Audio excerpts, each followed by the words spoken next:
Athens, the birthplace of democracy, the cradle of civilization, a city that has a distinct and enduring reputation for its culture and innovations.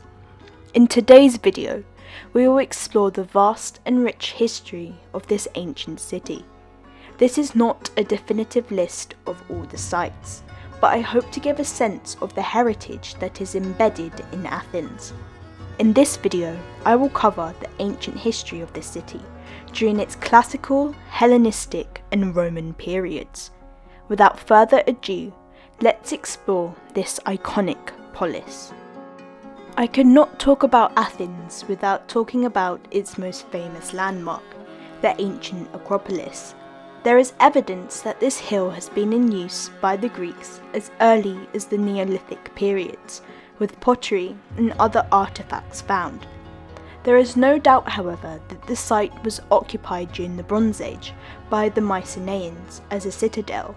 The first traces of wall fortifications date roughly to the 13th century BCE, with the palace inside and a town on the southern slopes. Eventually, the settlement expanded despite the troubles of the early Iron Age, and eventually Athens grew to be one of the largest and most powerful polises during the classical period. One of my favourite parts of the Acropolis was the fact that there were so many elements beyond the Parthenon on the slopes, with shrines and temples dedicated to other deities. For example, there is the Sanctuary of Pan. The remains today do not look like much, but archaeologists during excavations uncovered an underground chamber with engravings of Pan. Pan is the half-human, half-goat pastoral god of nature and fertility. He's also associated with music and panpipes, and it was very common for his shrines to be found in caves. One of the first things that is visible as you enter the Acropolis's area is the Odeon of Herodotus, a building that dates from Athens' Roman era. It was constructed in 616 CE by the Roman senator, who gives his name to the building in honour of his dead wife. No expense was spared for the Odeon, as it was constructed out of marble, cedar and Lebanon timber, used only for the finest of musical performances and poetry competitions. As Roman Athens declined, so did the use of the Odeon, until it was renovated over 1,000 years later during the 1950s. The main part of the Acropolis, the hilltop, as a religious site was honoured since at least the 8th century BCE, when the cult of Athena was first honoured. In the Archaic period, the religious significance of the site grew, with new temples and statues constructed. However, the Persians invaded Athens in 480 BCE during the wider Greco-Persian Wars.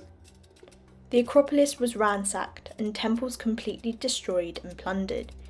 The Athenians swore after the sacking not to rebuild the site during the Oath of Plataea, as a reminder of the violence that had taken place.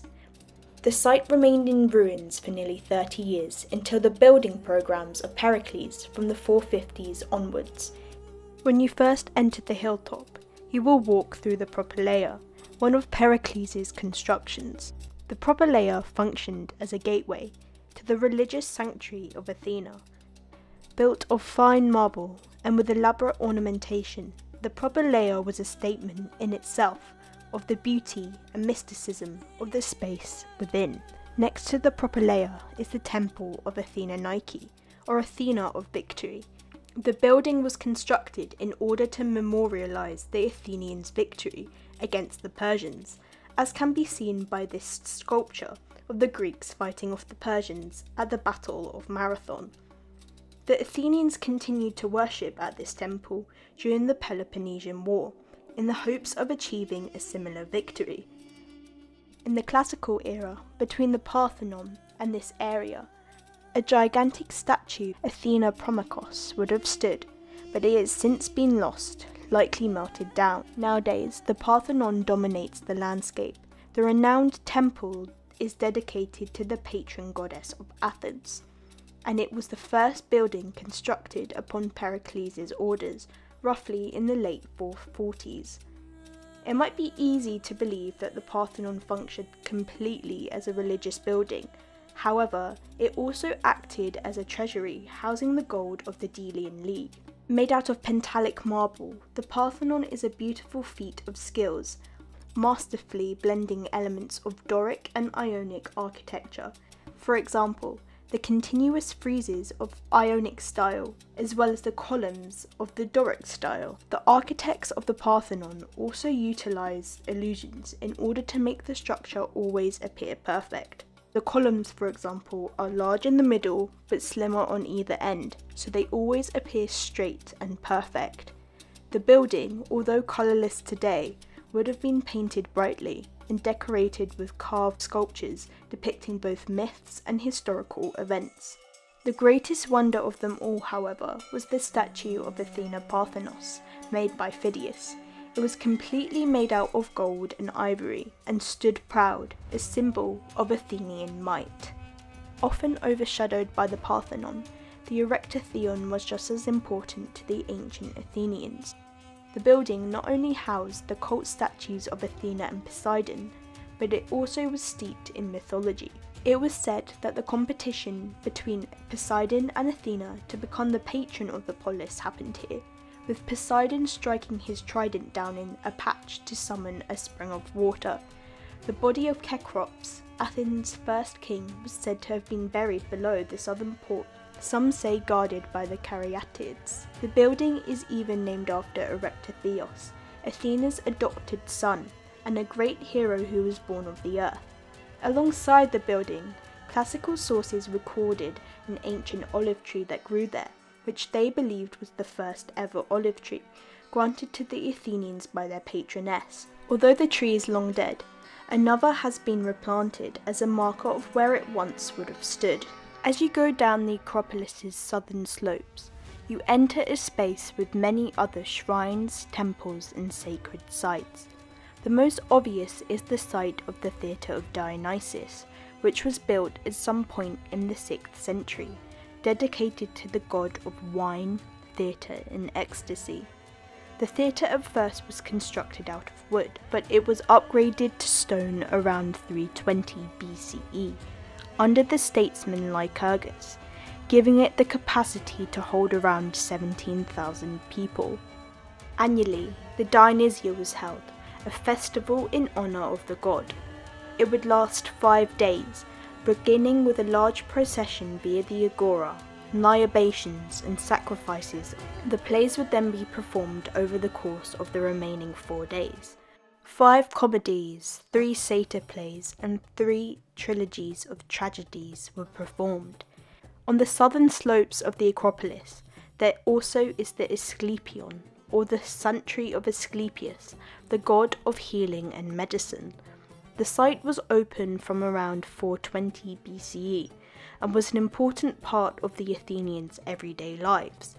Clear from the various votive offerings left by people, the sanctuary also functioned as a place of healing, where priests would offer medical care. People even had the opportunity to sleep within the temple, as it was believed it was a way to get close to Asclepius himself. Another point of interest on the southern slopes is the sanctuary of a nymph, a deity of marriage. It was common for Athenians to offer a special vase that would be used to gather water during the pre-wedding bath of a bride-to-be. Vases would have been taken to this site and offered to the nymph. Moving away from the Acropolis to another area of importance to the ancient Athenians, the Agora was the teeming centre of ancient life, at the heart of commerce, justice, politics, leisure, and so much more. The initial development of the Agora began in the 6th century BCE. However, the site was destroyed and rebuilt several times over the course of its life, after it was sacked by the Persians, Romans, and eventually Germanic tribes. Once you get into the entrance of the Agora now, you are faced with a large open space, full with trees and clusters of ruins. However, back in Athens' classical age, the Agora would have been packed with buildings, market stalls, and people.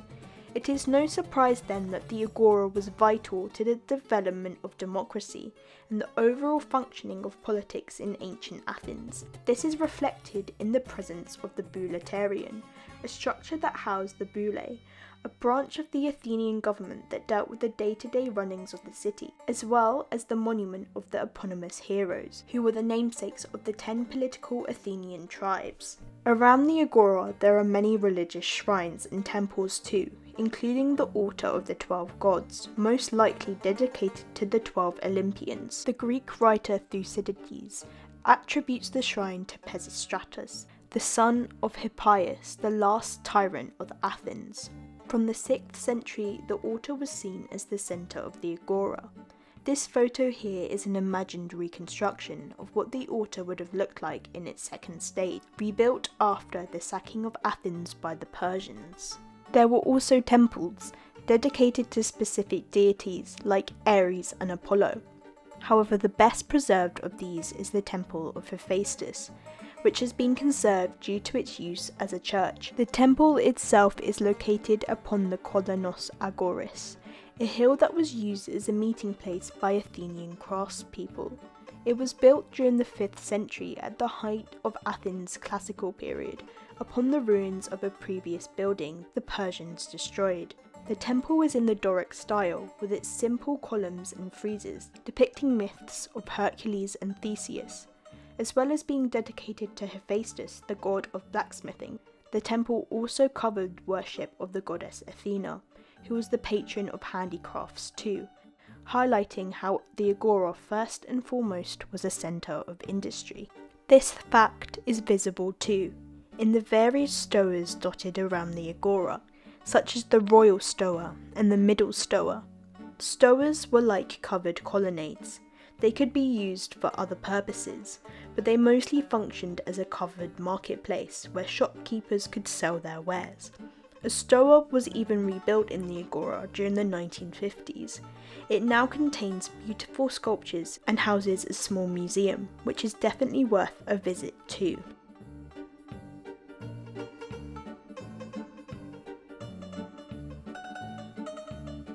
Hi there, thank you so much for watching this video. If you enjoyed, please consider liking and subscribing. I also have an Instagram and a TikTok page which I have linked below.